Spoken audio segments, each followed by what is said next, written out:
എൻ്റെ തൊട്ട് വലതുവശത്തിരുന്ന അരവിന്ദാക്ഷക്കുറുപ്പിയേട്ടൻ മുന്നോക്ക സമുദായ ഐക്യ മുന്നണിയുടെ നേതാവ് എന്നോട് ചോദിക്കുമായിരുന്നു ഏത് വർഷമായിരുന്നു ഇവിടെ ഞാൻ സത്യാഗ്രഹം കിടന്നത്.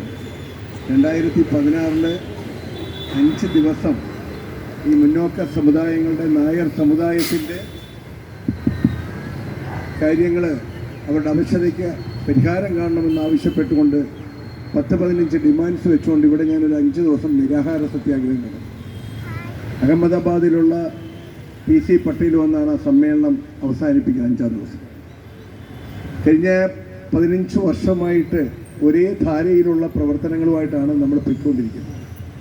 യഥാർത്ഥത്തിൽ നമ്മുടെ നാട്ടിലെ പല രാഷ്ട്രീയ പാർട്ടികളും പല സംഘടനകളും ഒക്കെ ഉണ്ട്. ഞാനിതിനെ കഴിഞ്ഞ കുറച്ച് വർഷമായിട്ട് ഇത് നിരീക്ഷിച്ച് പഠിച്ചുകൊണ്ടിരിക്കുന്ന ഒരാളാണ്. ഞാൻ നോക്കിയപ്പോൾ ഞാൻ ഒരു പഠിതാവായതുകൊണ്ട് ഞാൻ ആലോചിച്ചു, ഈ നാട്ടിലെ ഒരു നിയമമുണ്ട്, ഭാരതത്തിലൊരു നിയമമുണ്ട്. ആ ഭരണഘടന അനുസരിച്ചിട്ടാണ് നമ്മളിപ്പോൾ പോലീസ് പോലും നിയന്ത്രിച്ചുകൊണ്ടിരിക്കുന്നത്. ഇപ്പം നമ്മൾ കുറച്ച് നിയമലംഘനമാണ് നടത്തിക്കൊണ്ടിരിക്കുന്നത്. കാരണം നമ്മളിവിടെ കയറി ഈ ജാഥ നടത്തുന്നത്. അപ്പോൾ പൂർണ്ണമായിട്ട് നിയമത്തിന് വിധേയമായിട്ടാണ് നമ്മൾ ഈ നാട്ടിൽ ജീവിച്ചുകൊണ്ടിരിക്കുന്നത്. ആരും നിയമത്തിന് അതീതരല്ല എന്ന് എപ്പോഴും പറയാറുണ്ട്. സാധാരണ പറയുന്നത് നിയമത്തിൻ്റെ വഴിക്ക് പോകുമെന്ന്. നിയമം അങ്ങനെ എപ്പോഴും അതിൻ്റെ വഴിക്ക് പോകുന്നില്ല. ചിലരുടെയൊക്കെ സൗകര്യം അനുസരിച്ച് നിയമം പോകും. അതിവിടെ നമുക്ക് തെളിയിക്കാൻ സാധിക്കും. ഈ ജാഥയുടെ കാരണം അതുതല്ല. മാർച്ച് മാസം 7-ാം തീയതി കാസർഗോഡ് മല്ലികാർജുനൻ്റെ തിരുമുന്നിൽ നിന്നാണ് ഈ യാത്ര ആരംഭിക്കുന്നത്. ധാരാളം ക്ഷേത്ര സന്നിധിയിൽ കൂടാണ് ഈ യാത്ര ഇവിടെ എത്തിച്ചേർന്നത്. വളരെ സന്തോഷമുണ്ട്. ഇന്ന് ഈ യാത്രയിൽ, ഈ കൂട്ടധർണയിൽ നിങ്ങൾ എന്ത് ത്യാഗം സഹിച്ചാണ്, പ്രത്യേകിച്ച് ഹൈറേഞ്ചിൽ നിന്നും നമ്മുടെ പ്രിയപ്പെട്ട NSSൻ്റെ നേതാവ്, നായർ സർവീസ് സൊസൈറ്റിയുടെ നേതാവ് ശ്രീ മണിക്കുട്ടൻ്റെയൊക്കെ പിന്തുണയെന്ന് പറയുന്നത്, ഇതിനകത്ത് ഭാഗവാക്കാകുക പറയുന്നത് തീർച്ചയായിട്ടും മുഴുവൻ നായർ സൊസൈറ്റിയുടെയും പിന്തുണയ്ക്ക് ഭാഗമായിട്ടാണ് അദ്ദേഹം ഇവിടെ എത്തിച്ചേർന്നിട്ടുള്ളത്.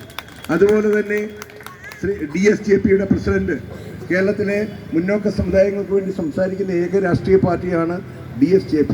അതിൻ്റെ പ്രസിഡന്റ് KSR മേനോൻ, അതുപോലെ തന്നെ അതിൻ്റെ ജനറൽ സെക്രട്ടറി SS മേനോന്, അതുപോലെ തന്നെ INA എന്ന് പറയുന്ന ഇന്റർനാഷണൽ നായർ അസോസിയേഷൻ, ഈ രാജ്യത്തും ലോകത്തും മുഴുവൻ പ്രവർത്തിച്ചുകൊണ്ടിരിക്കുന്ന ഗ്ലോബൽ NSS എന്ന് പറയുന്ന സംഘടനയുടെ ആരാധ്യരായ നേതാക്കന്മാർ, മുംബൈയിൽ നിന്നും വന്നിട്ടുള്ള എൻ്റെ പ്രിയങ്കരായ സഹപ്രവർത്തകർ, കഴിഞ്ഞ 14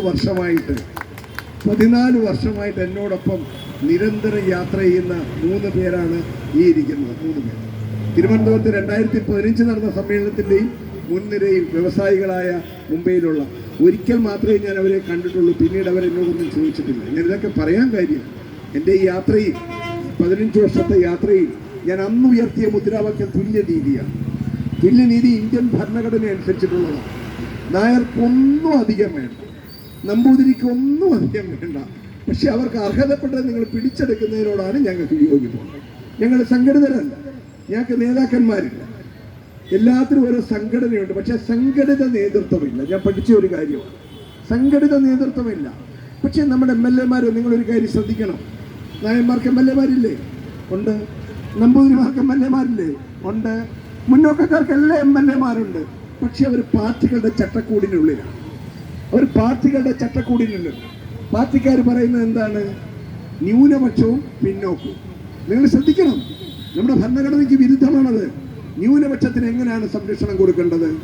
എന്താണ് ഭരണഘടന അനുസരിച്ചിട്ടുള്ള ന്യൂനപക്ഷാവസ്ഥ? അവരുടെ വിശ്വാസം അതായതുകൊണ്ട് സംരക്ഷണം കൊടുക്കണം. ന്യൂനപക്ഷത്തിന് വിശ്വാസത്തിന് സംരക്ഷണം കൊടുക്കണം. ന്യൂനപക്ഷ മതത്തിൽ വിശ്വസിക്കുന്നത് കൊണ്ട് പൈസ കൊടുക്കണം. ഇവിടെ പൈസ കൊടുക്കും, കേരളത്തിൽ പൈസ കൊടുക്കും. എൻ്റെ വിവരവും വിദ്യാഭ്യാസമുള്ള ഗവൺമെൻറ് സെക്രട്ടറിമാരെ IAS-കാരൊക്കെ ഇരിക്കുന്നുണ്ട് തൊട്ടപ്പുറത്ത്. ഭരണകർത്താക്കൾ ഇരിപ്പുണ്ട്.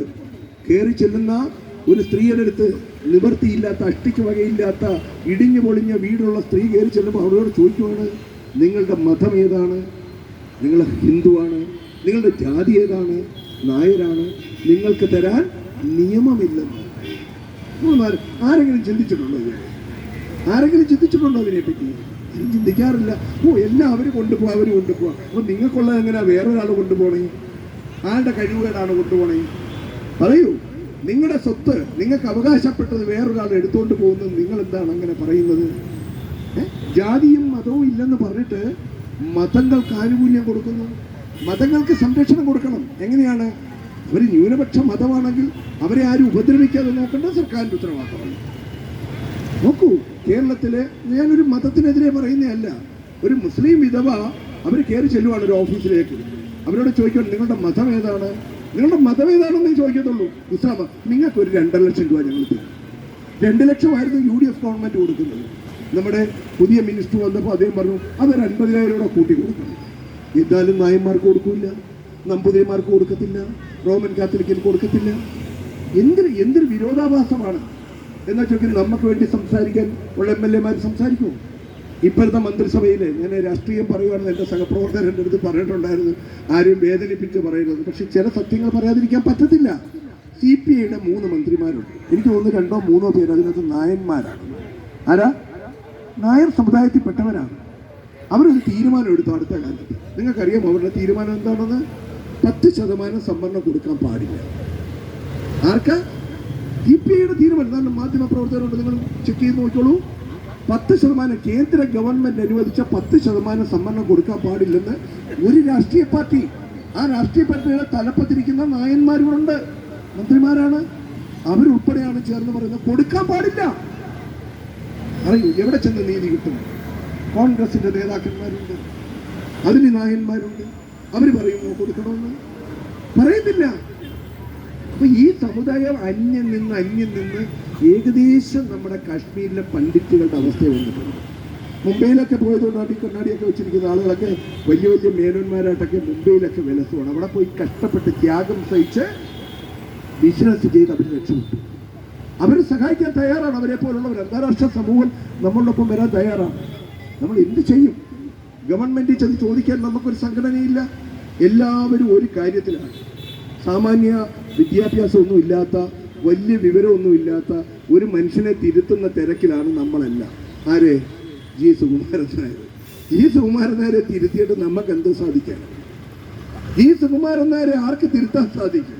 ഇതാ മുഖ്യമന്ത്രി പറഞ്ഞെന്ന് പറയുന്നു, വിപ്ലവകാരിയായ കേരളത്തിന്റെ മുഖ്യമന്ത്രി പറഞ്ഞെന്ന് പറയുന്നു. എന്താ? ഞങ്ങളെ കൊണ്ട് പറ്റത്തില്ല പറയൂ. അപ്പൊ പിന്നെ നമ്മൾ എന്ത് ചെയ്യണം? നമ്മൾ രണ്ടും കൽപ്പിച്ച് നേരിട്ടിറങ്ങി പിടിച്ചെടുക്കുവാൻ തയ്യാറാകണം. നമ്മുടെ മാർച്ചിന്റെ ശൈലി ഇതൊന്നും അല്ല. ഇതൊരു സാമ്പിൾ വെടിക്കെട്ട, തൃശ്ശൂർ പൂരത്തിന്റെ തലേന്ന് നടക്കുന്ന ഒരു സാമ്പിൾ വെടിക്കെട്ടാണ്. ഈ യാത്രയിൽ പങ്കെടുത്തിട്ടുള്ള നിങ്ങളൊന്ന് ആലോചിച്ച് നോക്കൂ. എല്ലാ വൈരങ്ങളും അല്ലെങ്കിൽ എല്ലാ തെറ്റിദ്ധാരണകളും മാറ്റിവെച്ചുകൊണ്ട് കേരളത്തിലെ മുഴുവൻ മുന്നോക്ക സമുദായങ്ങളുടെ പിന്തുണ ഇതിനുണ്ട്. അതുപോലെ തന്നെ മുഴുവൻ നായർ സംഘടനകളും. ഇനി നമുക്കൊരു ദിവസം കാത്തിരിക്കാനില്ല. വളരെ മോശമായ ഒരവസ്ഥയാണ്. നമുക്ക് അർഹതപ്പെട്ട വിഹിതം 80 പേര് വീതിച്ചെടുക്കും. 100 പേർക്കുള്ള വിഹിതം 80 പേര് വീതിച്ചെടുക്കുന്നു. ഒരു സമുദായത്തിന് ഇവിടെ 14% സംവരണമുണ്ട്. ഒരു മതത്തിന്, ഞാൻ അങ്ങനെ പറയുന്നുള്ളൂ, ആ മതവിശ്വാസി ആയാൽ 12% കൊടുക്കും. അതുകൊണ്ട് തന്നെയാണ് വടക്കേ ഇന്ത്യയിൽ നിന്ന് ഒരു കുട്ടി ആ സമുദായത്തിൽപ്പെട്ട ഒരാളിനെ വിവാഹം കഴിച്ച് കേരളത്തിൽ ഇത്രയും സുരക്ഷിതമായ ഒരു സ്ഥലം, കേരളം പോലെ ഇതര മതങ്ങൾക്ക് ആനുകൂല്യം കൊടുക്കുന്ന ഒരു സംസ്ഥാനം വേറെ എങ്ങുമില്ല. നമ്മൾ പറയുന്നത് ജനാധിപത്യവും സോഷ്യലിസവും മതേതരത്വമാണ്. നായർക്ക് വേണ്ടി ഒരു റിപ്പോർട്ട് 85 വയസ്സുള്ള ഹരിഹരൻ നായർ, ജസ്റ്റിസ് ഹരിഹരൻ നായർ തയ്യാറാക്കിയിട്ട് 5 വർഷമായിട്ട് ഈ നിയമസഭയുടെ മൂലയിലിരിക്കുകയാണ്. ഇവിടെ അട്ടിയിട്ട് വെച്ചിരിക്കുകയാണ്. ഞങ്ങൾ പല പ്രാവശ്യം അഡ്വക്കേറ്റ് ഭാവന പറഞ്ഞു, അവർ നിരവധി തവണ കേരളത്തിന്റെ മുഖ്യമന്ത്രിയെ ബന്ധപ്പെടാൻ ശ്രമിച്ചു. പ്രിൻസിപ്പൽ സെക്രട്ടറി ഇന്ന കാര്യം എന്ന് പറഞ്ഞാൽ പിന്നെ ഫോൺ എടുക്കൂല്ല. നിങ്ങൾ നോക്കൂ, എന്തിന് അവഗണനയ? ആരാണ് ഇതിന്റെ കാരണക്കാരൻ? നിങ്ങളുടെ ഗൗരവത്തെ വേണം ഈ പ്രസംഗം കേട്ടിട്ട് പോകാൻ. എന്റെ പ്രസംഗം എന്നുള്ളതല്ല, എന്താണ് ഇതിന്റെ കാരണം എന്നുള്ളതാണ്. എന്താണ് അവരങ്ങനെ ചെയ്യുന്നത്? എന്താണ് നിങ്ങളുടെ ഓട്ടക്കാലത്തിന്റെ? പണ്ട് മോഹൻലാലിന്റെ ഒരു സിനിമ പറഞ്ഞ പോലെ, തിലകന്റെ ഒരു സിനിമ, ഓട്ടക്കാലണയുടെ വില പോലും നിങ്ങൾക്ക് അവര് കൽപ്പിക്കുന്നില്ല. കേരളത്തിൽ നോക്കൂ, എല്ലാം പ്രമുഖ നായന്മാരാണ്, എല്ലാവരും പണക്കാരാണ്, ഹോട്ടലുകൾ നടത്തുന്നു, വ്യവസായം നടത്തുന്നു. ഓട്ടക്കാലണയുടെ നിയമപരമായി ഒരു സംരക്ഷണവും ഈ സമുദായത്തിന് സർക്കാർ നൽകുന്നില്ല. നിങ്ങൾ വിദേശ രാജ്യം ചെന്ന് നോക്കൂ, നിങ്ങൾ ദുബായ് ചെന്ന് നോക്കൂ, നിങ്ങൾ സൗദി അറേബ്യ ചെന്ന് നോക്കൂ, അവിടെയൊക്കെ തുല്യനീതിയാണ്. അവിടെ എന്താണോ ക്രൈം, ഇവിടെ ഒരു ക്രൈമിന് പോലും പ്രത്യേക നിയമം ഉണ്ടാക്കിക്കൊണ്ടിരിക്കുകയാണ്. നമ്മുടെ നാടിൻ്റെ സംസ്കാരങ്ങൾ മുഴുവൻ തകർക്കത്തക്ക രീതിയിൽ രാത്രി 12 മണി ഒരു സർക്കാരിൻ്റെ, ഞാൻ സർക്കാരിനെ വിമർശിക്കാതിരിക്കാൻ എനിക്ക് പറ്റത്തില്ല, ഒരു സർക്കാരിൻ്റെ ഏറ്റവും പ്രധാനപ്പെട്ട കാര്യം രാത്രി 12 മണി വരെ ബാർ തുറന്ന് വെക്കുക. അറിയോ നിങ്ങൾ? രാത്രി 12 മണി വരെ ബാർ തുറന്ന്, നിങ്ങൾക്കറിയാം മദ്യപാനികൾ നല്ലൊരു ശതമാനമുള്ള ഒരു സമുദായമാണ്. നശിച്ച് നമ്മൾ വെണ്ണീറായി. ഓരോ കുടുംബങ്ങളുടെ ഇന്ന് രാവിലെ ഒരു സംഭവം പറഞ്ഞാൽ നിങ്ങളുടെ ശ്രദ്ധയിൽ അത് വിടും. കേരളത്തിലെ പട്ടികജാതിക്കാരുടെ ഒരു വലിയ സംഘടനയുണ്ട്, KDF. ഞാൻ പേര് തന്നെ അങ്ങ് പറയുക. ഞാൻ രാവിലെ ട്രിവാൻഡ്രം ഹോട്ടലിൽ രാവിലെ 6:30 ഒരു ചായ കഴിക്കാൻ നോക്കിയപ്പം അതിൻ്റെ പ്രസിഡന്റ് അവിടെ വന്നിട്ട് എന്നോട് ശ്രീ VV ഉണ്ണിത്താനോട് കുറേ കഥ പറഞ്ഞു. ഞങ്ങൾ ചില വീടുകളിൽ ചെല്ലുമ്പോൾ, കോളനികളിലേക്ക് പോകുമ്പോൾ അതിൻ്റെ തൊട്ടയിലത്തുള്ള നായർ സമുദായത്തിൽപ്പെട്ട സ്ത്രീകളുടെ വീട് വിണ്ട് കീറി നിൽക്കുന്ന കാണാനുണ്ട്. ഞാൻ തെരഞ്ഞെടുപ്പിൽ ചെന്നപ്പോൾ ചിലരെനിക്ക് ഷെയ്ക്ക് ഹാൻഡ് തന്നു. അപ്പോഴാണ് അവരുടെ കയ്യിലെ തഴപ്പ് ഞങ്ങൾക്ക് മനസ്സിലായി, അവരൊക്കെ കഷ്ടപ്പെട്ട് ജീവിക്കുന്നവരാണ്. നോക്കൂ, ഒരു പുലയ സമുദായത്തിൽപ്പെട്ട ഒരാൾ ഇന്ന് രാവിലെ ഇവിടുത്തെ ഒരു പ്രധാനപ്പെട്ട ചുമതല വഹിക്കുന്ന ആൾ ഈ ഹോട്ടലിൽ വെച്ച് ഞങ്ങളുടെ പറയുകയാണ്, അഷ്ടിക്ക് വകയില്ലാത്തവരായിട്ട് ജീവിക്കുന്ന ആ വിഭാഗത്തിന് നീതി കൊടുക്കുന്നില്ല ഇവിടുത്തെ സർക്കാർ. നീതി കൊടുക്കുന്നില്ല സർക്കാർ. 5 ലക്ഷം രൂപയിൽ താഴെ വരുമാനമുള്ളവർക്ക് സംരക്ഷണം കൊടുക്കുന്നതിന് വേണ്ടിയിട്ടാണ് ഈ റിപ്പോർട്ട് ഗവൺമെന്റിന് കൊടുത്തത്. അതിനകത്ത് ജാതി മതവും നോക്കിയല്ല, അവർക്ക് വേണ്ടി ആര് സംസാരിക്കും? നിങ്ങൾ പറയൂ. വളരെ ത്യാഗം സഹിച്ചാണ് ഈ യാത്ര സംഘടിപ്പിച്ചത്. നിങ്ങൾക്കത് എന്തും വേണ്ടി മനസ്സിലാവുമെന്നൊന്നും എനിക്ക് അറിയത്തില്ല. നിങ്ങൾ ധരിക്കും ചിലപ്പോൾ പെരുമിറ്റിൻ്റെ ആവശ്യം ഒരുപാട് നിങ്ങൾ പ്രസ് ചെയ്ത്, ഒന്നുമല്ല. വളരെ കഷ്ടപ്പെട്ട് ഞാൻ പറഞ്ഞതാണ്. 20 ദിവസം മാത്രമാണ് ഈ ജാഥ സംഘടിപ്പിക്കാൻ എടുത്ത ദിവസം. 20 ദിവസത്തിനകം ഞങ്ങൾ വളരെ കുറച്ച് മണിക്കൂറുകൾ മാത്രമേ ഉറങ്ങിയിട്ടുള്ളൂ. ഇവിടെ MLA ആകാനും ഇവിടുത്തെ കോർപ്പറേഷൻ ചെയർമാനൊക്കെ ആകാനാണെങ്കിൽ ഇതിൻ്റെ 10-1 ആൾ വേണ്ട. ഇവിടുത്തെ രാഷ്ട്രീയ പാർട്ടികളുടെ സമരം നിങ്ങൾക്കറിയാം. ഇതിനൊക്കെയുള്ള ട്രിക്കുകളൊക്കെ നമുക്കറിയാം. നമ്മുടെ പ്രശ്നം അതല്ല. ഇത് നമ്മുടെ മണ്ണാണ്. ഇത് പത്മനാഭന്റെ മണ്ണാണ്. ഈ നാട് ഭരിച്ച ഗോത്രത്തിൽപ്പെട്ടവരാണ് നമ്മൾ.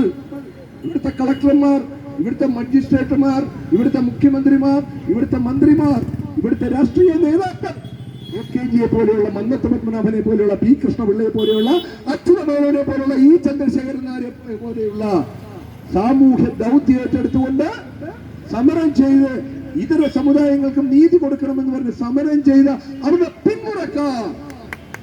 നമ്മുടെ സ്ഥിതി നമ്മളൊന്ന് ആലോചിച്ച് നോക്കൂ. നമ്മുടെ ഒരു കമ്മ്യൂണിസ്റ്റ് നേതാവ് ഇന്നലെ എല്ലാം സഹിച്ച് പുറത്തേക്കിറങ്ങി. തന്റെ സഹോദരൻ മരണപ്പെട്ടപ്പോൾ ഒരാൾ പോലും തിരിഞ്ഞു നോക്കാനില്ല എന്ന് ഇന്നലെ ഇന്റർവ്യൂ കൊടുത്തു.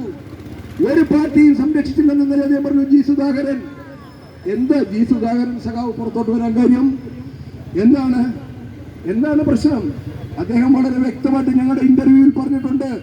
ശ്രീ വിജയൻ എന്റെ ടേപ്പിരിപ്പുണ്ട്. ഞങ്ങൾ പോയി അദ്ദേഹത്തോടെ സംസാരിച്ചു. അദ്ദേഹത്തോടെ വിജയൻ ചേട്ടൻ പറഞ്ഞു 50% നായന്മാർ പട്ടിണി പാവത്തങ്ങളാണെന്ന് പറഞ്ഞപ്പോൾ ബഹുമാന്യനായ സഖാവ് സുധാകരൻ പറഞ്ഞ എന്താണെന്നറിയോ? 50ഒന്നുമല്ല, 75% നായന്മാർ പട്ടിണി പാവത്തങ്ങളാണെന്ന്. അതേ, സഖാവ് സുധാകരന് കാര്യം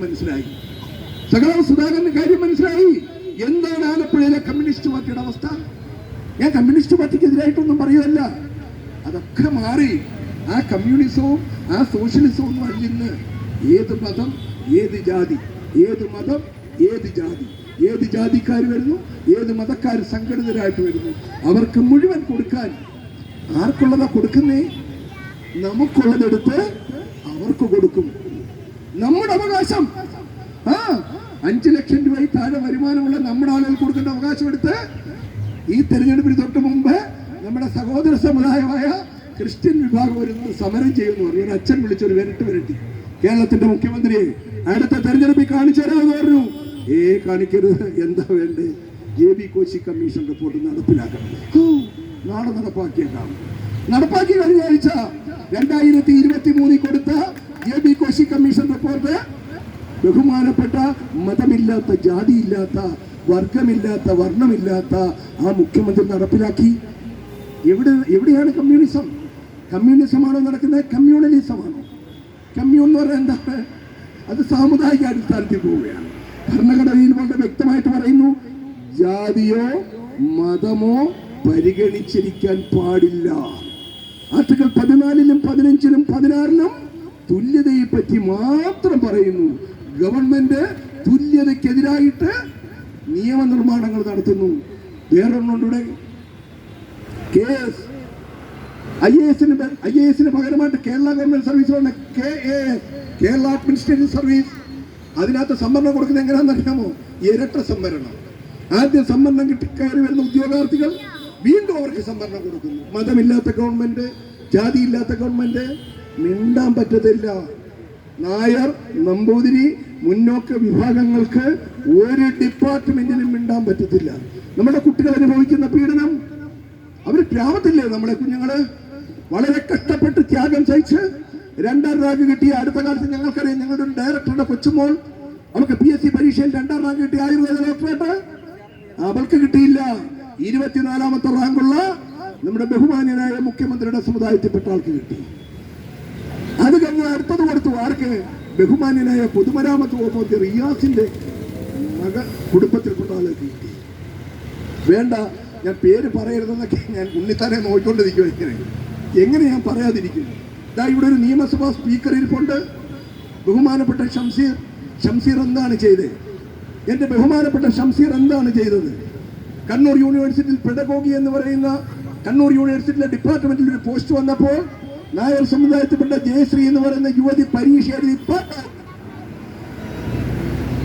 ഷംസീറിന്റെ ഭാര്യയും പരീക്ഷ എഴുതി, പക്ഷേ 2ാം റാങ്കാണ് വന്നത്. 1ാം റാങ്കാർക്കാണ് നായർക്ക്, ജയശ്രീക്ക്.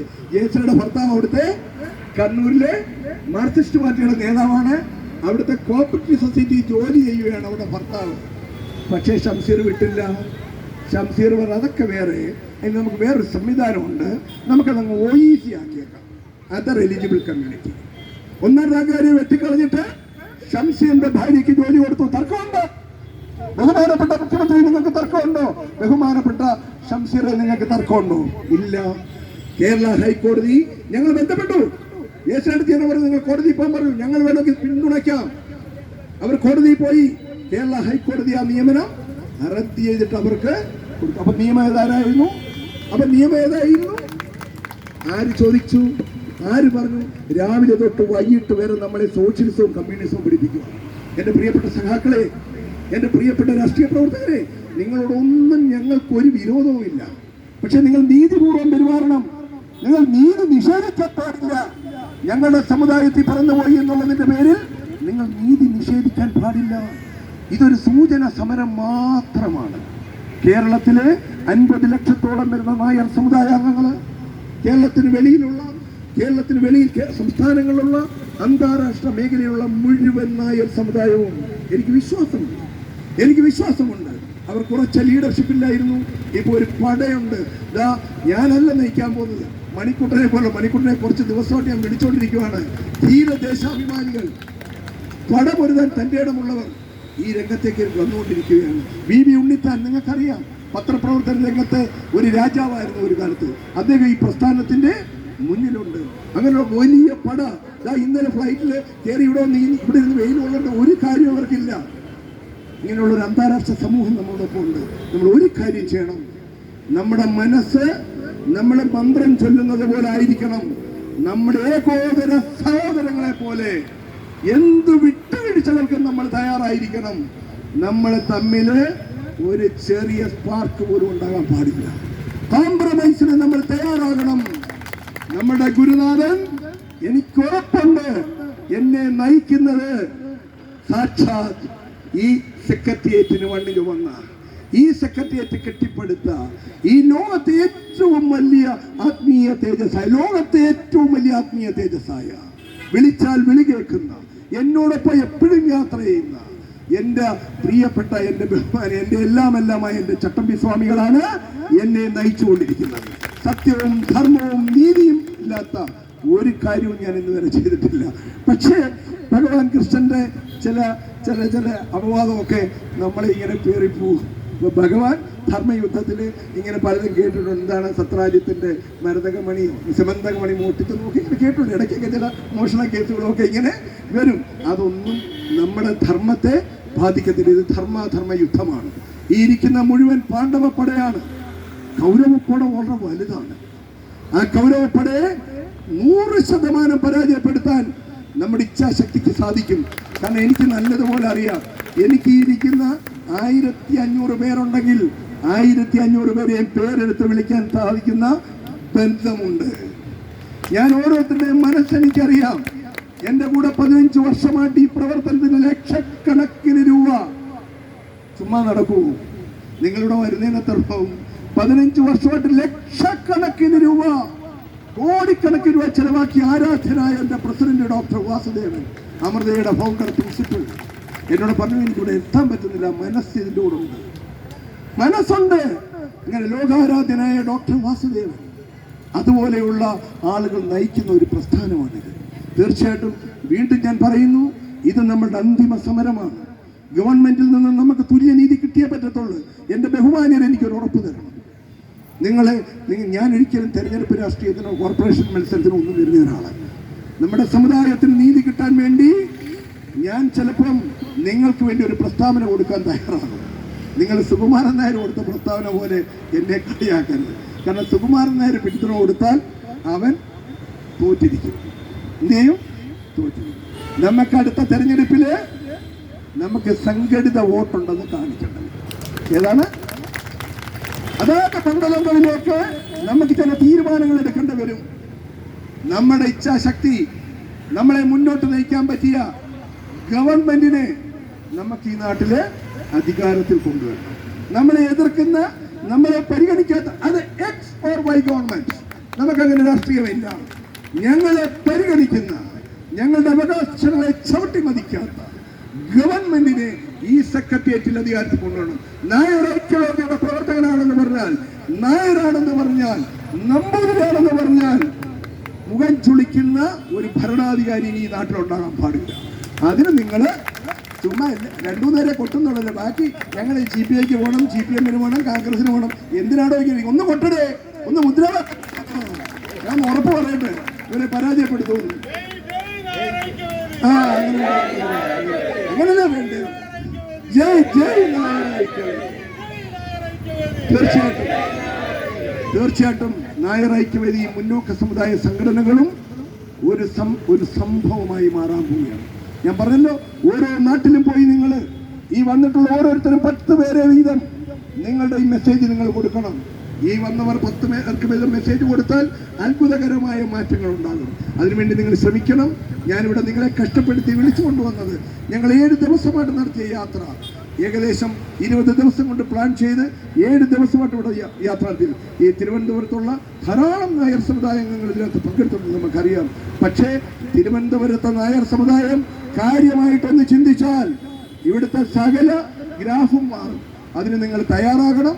നമ്മളെ പരിഗണിക്കുന്ന, നമ്മളെ അംഗീകരിക്കുന്ന ചട്ടമ്പി സ്വാമികളുടെ പ്രതിമ, ചട്ടമ്പി സ്വാമികൾക്ക് ഇവിടെ സ്മാരകം ഉണ്ടാകണം. ഈ സെക്രട്ടേറിയറ്റ് വളപ്പിൽ ഇവിടെ ധാരാളം സ്മാരകങ്ങൾ ഉണ്ടാകുന്നുണ്ടല്ലോ, ഇവിടെ ധാരാളം സ്മാരകങ്ങൾ ഉണ്ടാകുന്നുണ്ട്. നിങ്ങളൊന്ന് ആലോചിച്ച് നോക്കും. അറിയാനുള്ള അവകാശം എന്ന് പറഞ്ഞ് റൈറ്റ് ടു ഇൻഫർമേഷൻ ആക്ട് വന്നത് ഏത് വർഷമാണ്? 2000-ലോ 96-ലോ മറ്റോ ആണ് അത് പാർലമെന്റിൽ പാസ്സാക്കുന്നത്. ഏത് വർഷമാണ് അറിയാമോ? 2005-ല്. അതിന് 100 വർഷം മുമ്പ് റൈറ്റ് ടു ഇൻഫർമേഷൻ ആക്ട്, വേദാധികാര നിരൂപണം, വേദം എല്ലാവർക്കും അറിയാനുള്ള അവകാശമുണ്ട്, എല്ലാവർക്കും പഠിക്കാനുള്ള അവകാശമുണ്ടെന്ന് പ്രഖ്യാപിച്ച പുസ്തകം എഴുതിയ സാക്ഷാത് ശ്രീമാൻ ചട്ടമ്പി സ്വാമികളുടെ പ്രതിമ ഈ സെക്രട്ടേറിയറ്റിന്റെ കോമ്പൗണ്ടിൽ ഉണ്ടാവണം. കേരള യൂണിവേഴ്സിറ്റിക്ക് അദ്ദേഹത്തിന്റെ സ്വന്തം സ്ഥലത്ത് നിൽക്കുന്ന ജന്മനാടായ ഇവിടെ ഉള്ളൂർക്കോട്ട് വീട്ടിലാണ് അദ്ദേഹം പിറന്നത്. കേരള യൂണിവേഴ്സിറ്റിക്ക് അദ്ദേഹത്തിന്റെ പേര് നൽകണം. ഞങ്ങളുടെ കൊല്ലത്തൊക്കെ ആശുപത്രിക്ക് റഹീം മെമ്മോറിയൽ ആശുപത്രി ഇട്ടിട്ടുണ്ടല്ലോ. കൊല്ലത്ത് ഒരു MP ആയിരുന്നല്ലോ അദ്ദേഹം. എന്തുകൊണ്ടാ ചട്ടമ്പി സ്വാമിയുടെ പേരിടാത്തെ? ബേബി ജോൺ മെമ്മോറിയൽ കോളേജ് ഉണ്ടല്ലോ ചവറയില്, എന്താ ചട്ടമ്പി സ്വാമിയുടെ പേരിടാത്തെ? എന്താ ഇതിനകത്ത്? ഞങ്ങൾ സംഘടിതരല്ലാത്തതുകൊണ്ട്, ഞങ്ങൾ സംഘടിതർ.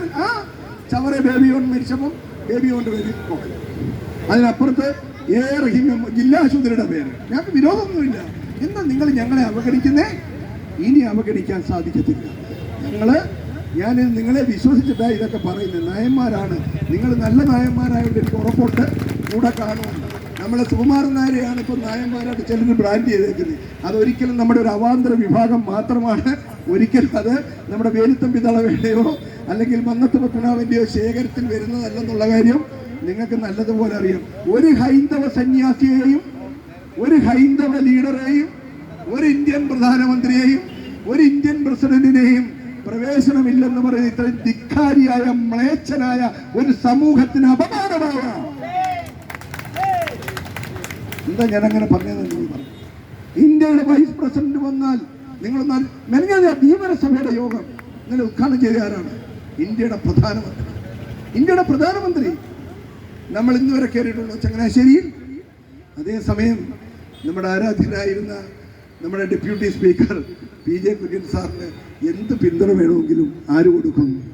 സുകുമാരൻ നായർ കൊടുക്കും. ശിവൻ ചേട്ടൻ്റെ മുഖത്തൊരു ചമ്മൽ. ഞങ്ങളുടെ കോൺഗ്രസ്സുകാരൻ എന്തിനാ പറഞ്ഞില്ല? ഞാൻ കോൺഗ്രസ് പറഞ്ഞതല്ല, സുകുമാരൻ നായർക്ക് PJ കുര്യൻ സാറിനോടുള്ള ബന്ധം പറഞ്ഞതാണ്. എപ്പോൾ വേണമെങ്കിലും വന്ന് പുഷ്പാർച്ചനാണ്. അവിടെ അർച്ചനയാണ് നടക്കുന്നത്. പണ്ട് തൊട്ടേ ഇപ്പുറത്ത് അർച്ചന നടന്നുകൊണ്ടിരിക്കുക. ആ അർച്ചനയെ പറ്റിയൊന്നും ഞാനിപ്പോൾ പറയുന്നില്ല. അതുകൊണ്ട് പറയാനൊക്കെ ഞങ്ങൾക്കറിയാം. ഞാൻ ആ തലത്തിലേക്കൊന്നും പോകാൻ ഉദ്ദേശിക്കുന്നില്ല. NSS കേരളത്തിൽ റീപ്ലേസ് ചെയ്യാൻ പോവുകയാണ്. NSSന്റെ ഭരണത്തെ പറ്റി കോടതിയിൽ കേസ് വളരെ ഗൗരവത്തെ ഇനി നടക്കും. ഇന്നലത്തെ SNDP യോഗത്തിന്റെ വിധി അതിന് ഒരു ബലം നൽകിയിട്ടുണ്ട്. തീർച്ചയായിട്ടും ഇനിയുള്ള ദിവസങ്ങൾ ഏകദേശം ചങ്ങനാശ്ശേരിക്ക് ഒരു ചെറിയ ബുദ്ധിമുട്ടുകൾ ഉണ്ടായി തുടങ്ങിയിട്ടുണ്ട്. ചങ്ങനാശ്ശേരിയെ കണ്ടുകൊണ്ട് ഗവൺമെന്റ്, ചങ്ങനാശ്ശേരി എന്ന് പറയുന്ന നിർദ്ദേശം അനുസരിച്ച് ഗവൺമെന്റ് പ്രവർത്തിച്ചാൽ നിങ്ങൾക്ക് വളരെ മോശമായത് വരും കാലങ്ങളിൽ ബാലറ്റ് വരുമ്പോൾ മനസ്സിലാകും. അതുകൊണ്ട് എൻ്റെ പ്രിയപ്പെട്ട ഗവൺമെന്റ്, എൻ്റെ ബഹുമാനപ്പെട്ട ഗവൺമെന്റ്, നിങ്ങളുടെ ലാസ്റ്റ് മന്ത്രിസഭാ യോഗമാണെന്നാണെന്ന് പ്രദീപ് കുമാർ മുഖ്യമന്ത്രിയുടെ പൊളിറ്റിക്കൽ സെക്രട്ടറി രാവിലെ എന്നോട് പറഞ്ഞത്. അദ്ദേഹം ഈ വിഷയം മുഖ്യമന്ത്രിയുടെ ശ്രദ്ധയിൽപ്പെടുത്താമെന്ന് പറഞ്ഞിട്ടുണ്ട്. നിങ്ങൾക്ക് ഈ പാവപ്പെട്ട അഷ്ടിക്ക് വകയില്ലാത്ത MLA ഇല്ലാത്ത, മന്ത്രിയില്ലാത്ത, പഞ്ചായത്ത് മെമ്പറില്ലാത്ത ഈ നായർ നമ്പൂതിരി വിഭാഗങ്ങൾക്കുള്ള ഈ റിപ്പോർട്ട് നിങ്ങളുടെ അവസാനത്തെ മന്ത്രിസഭാ യോഗത്തിൽ ഇന്ന് പാസ്സാക്കും എന്നുള്ളൊരു പ്രതീക്ഷയിലാണ് ഞാൻ ഈ യോഗം ഉദ്ഘാടനം ചെയ്ത് ഇവിടുന്ന് പിരിയുന്നത്. തീർച്ചയായിട്ടും ഇതൊരു ശുഭോദർക്കമായ ദിവസമാണ്. ഇവിടെ വന്ന് ഈ ധർണാ സമരം, ഈ മാർച്ച് വിജയിപ്പിക്കാൻ ത്യാഗം സഹിച്ച നിങ്ങൾക്ക് ഓരോരുത്തർക്കും ഞാൻ സ്വാമിയുടെയും നമ്മുടെ ആചാര്യൻ മന്ദത്താചാര്യൻ്റെയും നാമത്തിൽ കൃതജ്ഞത രേഖപ്പെടുത്തിക്കൊണ്ട് ഈ ഐതിഹാസികമായ സമരം, ഈ സൂചനാ സമരം ഉദ്ഘാടനം ചെയ്തായിട്ട് പ്രഖ്യാപിച്ചുകൊണ്ട് ഞാൻ എൻ്റെ വാക്കുകൾ അവസാനിപ്പിക്കുന്നു. ജയ് നായർ ഐക്യവേദി, ജയ് അവകാശ സംരക്ഷണ യാത്ര. ജയ് നായർ ഐക്യവേദി.